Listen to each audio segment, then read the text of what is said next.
कभी सोचा है अगर 30 दिनों के लिए चीनी पूरी तरह छोड़ दी जाए तो क्या होगा? और नहीं, ये सिर्फ वजन कम होने की बात नहीं है। ये तो समझिए शरीर के लिए एक रीसेंट बटन दबाने जैसा है। एक ऐसी यात्रा जो अंदर से होने वाले कुछ बहुत ही गहरे और हैरान करने वाले बदलावों को सामने लाती है। तो चलिए आज इसी 30 दिन के सफर पर निकलते हैं और देखते हैं कि इसके पीछे का साइंस क्या कहता है। 17 चम्मच। जरा सोच कर देखिए, इतनी एडिड शुगर एक औसत अमेरिकी रोजाना खा जाता है, और वो भी बिना जाने समझे। और ये सिर्फ मिठाइयों या सोडा की बात नहीं है, नहीं, ये तो हमारे पसंदीदा सॉस से लेकर सुबह की ब्रेड तक हर चीज में चुपचाप छिपी बैठी है। अच्छा, पर जब हम कहते हैं एडिड शुगर, तो इसका असल में मतलब क्या है? ये समझना बहुत जरूरी है, क्योंकि देखिए हर तरह की चीनी शरीर के लिए एक जैसी नहीं होती। देखिए, यहाँ एक बहुत बड़ा फर्क है। एक तरफ है एडिड शुगर, यानी वो चीनी जो फैक्ट्रियों में खाना बनाते समय ऊपर से डाली जाती है। ये पेट में जाके उन बैक्टीरिया को बढ़ावा देती है जो हमारे लिए कह सकते हैं ठीक नहीं है। और दूसरी तरफ है नेचुरल शुगर, जो फलों और सब्जियों जैसे पूरे फूड्स में मिलती है। ये अकेली नहीं आती, अपने साथ फाइबर और न्यूट्रिएंट्स लेकर आती है जो इसे धीरे धीरे पचाने में मदद करते हैं और शरीर को फायदा पहुंचाते हैं।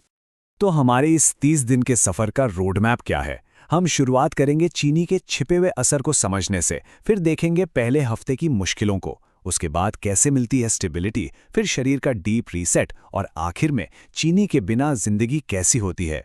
तो चलिए सबसे पहले बात करते हैं चीनी के छिपे हुए असर की। ये जो एडिड शुगर है ना, ये हमारे शरीर में एक तरह की कह सकते हैं उथल पुथल मचा देती है। ये बार बार हमारे ब्लड शुगर को ऊपर नीचे करती है, जिससे शरीर को इसे कंट्रोल करने के लिए लगातार इंसुलिन बनाना पड़ता है। और होता क्या है कि समय के साथ हमारा शरीर इंसुलिन को ठीक से रिस्पॉन्ड करना बंद कर देता है, और बस यहीं से कई हेल्थ प्रॉब्लम्स की जड़ शुरू होती है। चलिए अब आते हैं इस सफर के शायद सबसे मुश्किल हिस्से पर, पहला हफ्ता, यानी इनाम मिलने से पहले की असली परीक्षा।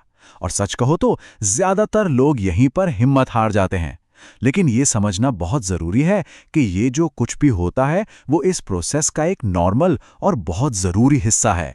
इमरजेंसी मेडिसिन डॉक्टर एलेक्स भी यही कहते हैं, पहला हफ्ता सच में मुश्किल होता है। तो ये जानना जरूरी है कि अगर किसी को ऐसा महसूस हो रहा है तो वो अकेला नहीं है, बल्कि ये तो इस बात का संकेत है कि शरीर सही दिशा में बदल रहा है। इस दौरान लोग अक्सर शुगर फ्लू जैसी चीज महसूस करते हैं, मतलब सिर दर्द, थकान, फोकस न कर पाना और चिड़चिड़ापन। और देखिए, इसका विल पावर से कोई लेना देना नहीं है। ये तो शरीर का एक असली बायोलॉजिकल रिस्पॉन्स है। दिमाग और पेट के जो अच्छे बैक्टीरिया हैं वो खुद को चीनी के बिना काम करने के लिए समझिए रीट्रेन कर रहे होते हैं। तो ये याद रखना है कि ये कोई फेलियर नहीं है, बिल्कुल नहीं। ये तो शरीर का खुद को रिकैलिब्रेट करने का तरीका है। ये मुश्किल लक्षण असल में इस बात का सबूत हैं कि शरीर एक हेल्दी और एनर्जेटिक भविष्य की तरफ बढ़ रहा है, एक ऐसा भविष्य जहां उसे एनर्जी के लिए लगातार चीनी पर डिपेंडेंट नहीं रहना पड़ेगा। तो चलिए अब आते हैं बदलाव के दौर पर, यानी दिन 8 से 15। पहले हफ्ते की मुश्किलों के बाद अब इनाम मिलने का टाइम शुरू होता है। यहीं से असली फायदे दिखने शुरू होते हैं। जब डाइट में बहुत ज्यादा चीनी होती है तो हमारा एनर्जी लेवल किसी रोलर कोस्टर से कम नहीं होता। सुबह एकदम से एनर्जी आती है और फिर दोपहर होते होते अचानक सब डाउन। थकान महसूस होने लगती है। ये एहसास हम सब ने कभी ना कभी महसूस किया है ना? लेकिन जैसे ही चीनी को हटाया जाता है, पूरी कहानी ही बदल जाती है। ब्लड शुगर स्टेबल हो जाता है और नतीजा, दिन भर एक जैसी लगातार एनर्जी मिलती है। वो अचानक आने वाली थकान, वो क्रैश अब नहीं होता। दूसरे हफ्ते तक तो साइंस बेस्ड फायदे साफ साफ दिखने लगते हैं। शरीर एनर्जी को बेहतर तरीके से इस्तेमाल करने लगता है। रात को नींद की क्वालिटी सुधर जाती है और शरीर में जो सूजन होती है वो कम होने लगती है, जिससे जोड़ों के दर्द जैसी चीजों में भी कमी आती है। अब बात करते हैं डीप रीसेट की, यानी दिन 16 से 30 की। ये वो फाइनल स्टेज है जहां बदलाव सिर्फ अंदर महसूस नहीं होते, बल्कि बाहर भी साफ साफ दिखाई देने लगते हैं। एक सवाल जो अक्सर लोग पूछते हैं, क्या चीनी वाकई हमारी स्किन को बूढ़ा बनाती है? चलिए देखते हैं इसके पीछे का साइंस क्या कहता है। ये सब होता है ग्लाइकेशन नाम के एक प्रोसेस की वजह से। अगर आसान भाषा में समझें तो जब हमारे खून में ज्यादा शुगर होती है तो वो हमारी स्किन के 2 हीरो प्रोटीन्स कोलेजन और इलास्टिन से जाकर चिपक जाती है। अब ये प्रोटीन्स हमारी स्किन को यंग और स्प्रिंगी बनाए रखते हैं, लेकिन शुगर इन्हें कमजोर और सख्त बना देती है, और नतीजा झुर्रियां। और सोचिए, जब ये ग्लाइकेशन का प्रोसेस धीमा हो जाता है तो रिजल्ट्स कमाल के होते हैं। महीने के आखिर तक बहुत से लोग अपनी स्किन में एक साफ फर्क देखते हैं। झुर्रियां कम, मुहासों में कमी और स्किन पर एक अलग ही ग्लो आ जाता है। 22% एक स्टडी में बच्चों के लिवर फैट में इतनी कमी देखी गई, और वो भी सिर्फ 9 दिनों में, जब उनकी डाइट से चीनी कम की गई। ये दिखाता है कि हमारा लिवर कितनी तेजी से खुद को हील कर सकता है। और चौथे हफ्ते में तो फायदों की एक और लहर आती है।